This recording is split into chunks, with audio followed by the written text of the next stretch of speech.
Donc, bienvenue à une autre vidéo de Tahir et Alain où on vous présente du contenu sur la médecine au Québec.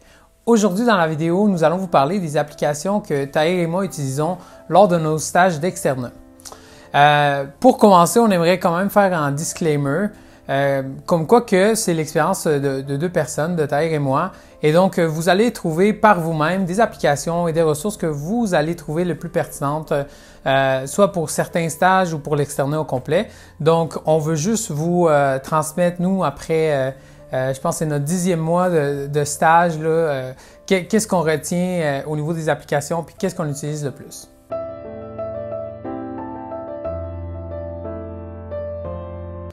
Donc, sans plus attendre, nous allons pouvoir commencer tout de suite avec UpToDate. UpToDate, c'est une application de connaissances générales qui ne s'applique pas spécifiquement en stage. Il va y avoir vraiment des articles de toutes sortes, soit en gynéco, en médecine interne, en pédiatrie. C'est vraiment la ressource que Tahir et moi trouvons la plus complète. Puis en complément à tous ces articles plus sur les maladies, ils ont vraiment une banque de données au niveau des médicaments, sur la posologie, quand les utiliser, puis les effets secondaires que moi personnellement j'utilise beaucoup. Une autre source que pas mal tout étudiant en médecine et même tout patron possède sur son téléphone, mais l'application de l'INES qui est super evidence-based, qui s'applique à énormément de stages durant l'externat, beaucoup utilisés dans les stages de médecine familiale, mais également de pédiatrie.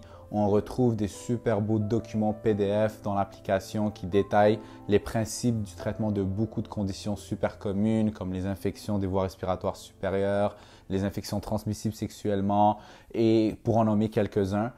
Donc une autre application dont on ne peut pas se passer pour réussir à l'externat. Une autre source générale de médecine que nous utilisons est le Merck. On l'avait nommé pour les applications plus du préclinique parce que ça va plus toucher les grandes lignes puis ça ne va pas dans les spécificités. Mais ceci étant dit, quand on est face à une maladie qu'on connaît moins bien ou qu'on s'en rappelle moins bien, c'est très bon pour juste avoir un petit recap, si on veut, des grandes lignes de celle-ci. Et également, là, ce que je trouve le plus pertinent, c'est la section résumée au début de l'article où en quelques phrases, là, on comprend la pathologie ou le problème, là, il ressemble à quoi. Le Lantier est également une application très gagnante. C'est une ressource qui est surtout utile dans vos stages de médecine interne et ça regroupe tous les stages de médecine interne, moins dans les stages de pédiatrie ou par exemple d'obstétrique, mais c'est une ressource qui est faite maison à Sherbrooke par Dr Lantier et son équipe et qui regroupe une énorme liste de maladies qui les détaille très bien avec des prises en charge très claires, des fois souvent aussi des médicaments et leur posologie. On a également des super beaux algorithmes qu'on peut trouver sur l'application. C'est une application aussi qui est payante, qui nécessite un abonnement par année. C'est pas très dispendieux, mais c'est également un must-have pour la plupart de vos stages de médecine interne. Maintenant, j'aimerais vous présenter là, une application que, personnellement, c'est celle que j'utilise le plus à l'externat. Et puis, elle s'appelle Notion. Dans le fond, c'est une application là, qui ressemble beaucoup à soit Evernote ou OneNote pour les utilisateurs des produits Microsoft. Puis le concept, c'est vraiment simple, c'est que c'est des notes qu'on peut prendre. Donc, moi, personnellement, comment je l'utilise, c'est que je vais mettre toutes les informations que j'ai besoin puis que je trouve pertinentes et aussi avoir des accès rapides à certaines notions que sont faciles à oublier puis, ou que je veux juste avoir facilement là, à portée de main. Un exemple très simple, c'est par exemple en psychiatrie, l'examen mental. Donc, si on n'est pas en stage de psychiatrie, des fois, c'est difficile de s'en rappeler rapidement. Et moi, j'ai juste à sortir, dans le fond, l'application Notion, aller dans mon stage de psychiatrie puis aller chercher mon examen mental avec toutes les sections pour me le remettre dans la tête. Dans le même ordre d'idées que Alain, qui nous a proposé l'application Notion pour la prise de notes, je suis plus du côté de OneNote, l'application de Microsoft, pour une utilisation très similaire à ce que Alain a fait. Moi aussi, j'ai une section pour chaque stage, puis pour chaque stage, j'essaie d'avoir le document ou bien la prise de notes qui m'est le plus utile pour le mois ou le stage dans lequel je suis, avec des exemples de juste, au début d'externat, des exemples de comment écrire une consultation, une note d'admission. ça ressemble à quoi des prescriptions quand on admet un patient à l'étage. C'est juste tellement utile, rendu au moment où tu veux prescrire quelque chose également, d'avoir des photos, par exemple, des prescriptions que tu as déjà faites dans le passé, que tu ne sais plus trop comment prescrire, comme par exemple juste du Laxadé. Si tu ne sais pas nécessairement comment le trouver sur des applications comme UpToDate ou d'autres applications de pharmacologie, le fait que tu as pris une photo quand le patron l'avait déjà prescrit une fois, tu veux juste ouvrir ça, tu as la prescription exactement telle qu'elle. Un autre outil que j'utilise énormément dans mes stages. Au niveau des applications plus spécifiques, il y a une application faite par l'Association canadienne des pharmaciens qui s'appelle la CPS, que moi je trouve très bonne là, au niveau des articles, là, très complet, puis vraiment plus avec les médicaments qui sont disponibles aussi au Canada. Ceci étant dit, j'utilise plus UpToDate ces temps-ci juste parce que c'est pas tous les médicaments qui vont être bien décrits dans cette application, puis des fois, c'est même difficile de trouver la bonne molécule. Au niveau pharmaco, évidemment, l'application de UpToDate est très bonne pour faire le travail. Personnellement, j'aime bien utiliser Medscape, qui est une application dont on a un accès universitaire grâce à Sherbrooke, qui me permet juste d'avoir une application plus dédiée à la pharmacologie. C'est très segmentarisé, on a des sections pour adultes, pédiatrie, on a également les indications des différents traitements, puis la posologie en fonction des indications. Fait que c'est également une ressource que je recommande à tout étudiant qui recherche une application dédiée pour l'aspect plus pharmacologique. Pour continuer, il y a également une application là, qui s'appelle Ortho 911, qui est dans le fond une application plus pour l'orthopédie, comme vous aurez pu le deviner. Moi, personnellement, j'ai pas eu de stage d'orthopédie, mais j'ai eu des stages de chirurgie plastique. Et dans ceux-ci, là, pour tout ce qui est la chirurgie de la main puis toute l'anatomie, c'était très utile. Vraiment, c'est une référence qu'une résidente m'avait suggérée. Puis vraiment complet, là, pas juste au niveau anatomie, mais aussi au niveau des maladies, des pathologies. Puis vraiment en synthétisé, facile à utiliser. Donc, je vous le recommande si vous faites des stages en orthopédie ou que vous avez besoin de notions plus à ce niveau-là. J'aime bien aussi avoir des applications pour des calculateurs médicaux. Ça arrive souvent en médecine, dans nos stages, qu'on a besoin justement de calculer des scores, comme par exemple le Wells dans les embolies pulmonaires. Puis des applications qui sont dédiées pour ce genre d'indication sont souvent très bien appréciées quand par exemple tu mets ton diagnostic, tu mets le score clinique.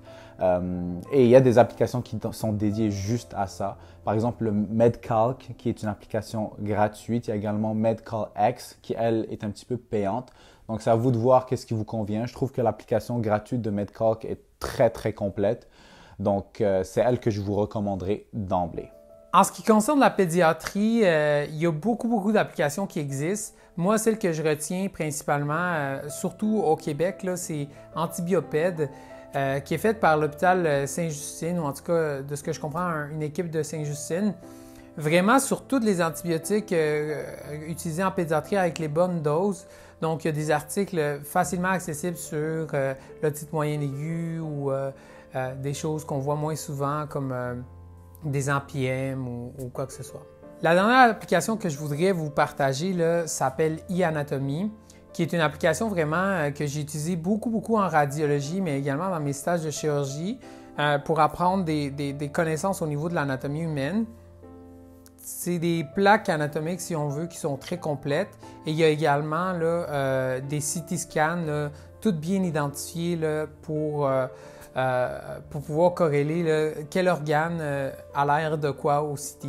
Ce qui est vraiment merveilleux quand on est en train d'en regarder un pour la première fois et on a de la misère à savoir qu'est-ce qui est quoi. D'un point de vue d'anatomie, une ressource qu'on vous avait déjà proposée dans nos ressources d'études en médecine, mais qui a également une application, c'est Essential Anatomy. C'est une ressource qui peut être très utile lorsqu'on veut faire un quick review de notre anatomie avant de parler justement d'un diagnostic ou simplement si on est en stage puis on veut rapidement faire un tour d'une anatomie quand on est plus ou moins certain. Essential Anatomy est une application qui est très facile à utiliser et qui peut nous donner beaucoup d'informations en très peu de temps. D'un point de vue d'antibiotiques, il y a également beaucoup d'applications qui existent sur le marché. Une que j'ai découverte très tôt avant même de rentrer dans l'externat, et Bugs and Drugs, qui est une application aussi qui est très facile à utiliser. On peut choisir soit l'infection qu'on veut traiter ou bien même la bactérie qu'on veut viser. Puis ça nous donne justement les antibiotiques à utiliser, le nombre de jours, la posologie. Ça peut également être segmentarisé en fonction de est-ce qu'on veut traiter le patient en externe, est-ce que c'est un patient qui est hospitalisé, est-ce que c'est un patient en soins intensifs. Donc très facile à utiliser puis qui contient également un support théorique pour quelqu'un qui veut pousser ses connaissances. Un coup de cœur. Une autre application dont on a eu beaucoup d'écho durant nos stages est le Stanford. Personnellement, je ne l'ai jamais utilisé. Alain non plus ne l'a jamais utilisé, mais c'est une application qui est vraiment considérée un peu comme le gold standard d'un point de vue d'antibiotiques. Et ça, même avant que l'application existe, il y a également le textbook du Stanford. Donc, si vous cherchez des ressources qui sont également prouvées puis approuvées par des patrons un peu partout dans le monde, en fait, le Stanford est également une très bonne alternative. Sans nécessairement détailler les prochaines applications que je vais nommer, ça pourrait valoir la peine de jeter un coup d'œil pour des applications en fonction des stages spécifiques. Mais par exemple, en cardiologie, une des applications que j'ai utilisées est l'application de la Société canadienne de cardio qui regroupe des ressources très intéressantes. En obstétrique, une ressource que je vous recommande d'aller consulter est Mémopérinat, qui est une application payante mais également très recommandée pour ce stage.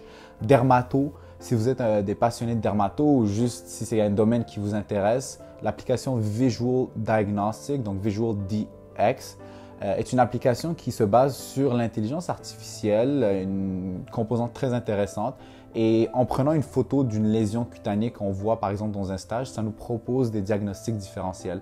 Je trouvais ça super cool, puis je ne pouvais pas ne pas le mentionner. Je ne l'ai jamais utilisé personnellement, puis c'est payant également. Mais si vous êtes intéressé par le domaine de la dermato, je pense que ça pourrait être quelque chose qui vous intéresse. De mon côté, la dernière application que je vous recommanderai est une application qu'on m'a fait découvrir dans un stage de rhumato, une application qui s'appelle QXRead. C'est une application qui est très intéressante dans le point de vue du evidence-based. Si vous êtes intéressé par des nouveaux articles, des nouveaux guidelines, c'est une application où on crée un compte. On choisit les domaines de la médecine qui nous intéressent et au fur et à mesure que des articles sont publiés en lien avec ce domaine d'intérêt, ça nous envoie une notification pour nous dire « il y a un nouvel article qui est apparu, est-ce que tu es intéressé à le lire ?» Ça nous envoie aussi de temps en temps des petits rappels par rapport à certains articles qui sont plus clés dans ce domaine ou cette spécialité. Et je trouve que ça nous permet, autant en tant qu'externe, mais encore plus en tant que futur résident puis patron, de rester très à jour dans notre domaine particulier. Donc, c'est ce qui conclut la vidéo sur les applications de notre téléphone que Tahir et moi utilisons le plus lors de notre externat à date. Et puis, on vous suggère d'aller voir aussi nos autres vidéos concernant l'externat qui vont être disponibles sur notre chaîne YouTube. Si vous avez apprécié, n'hésitez pas à liker la vidéo et vous pouvez également vous abonner à notre chaîne. Merci beaucoup et à la prochaine.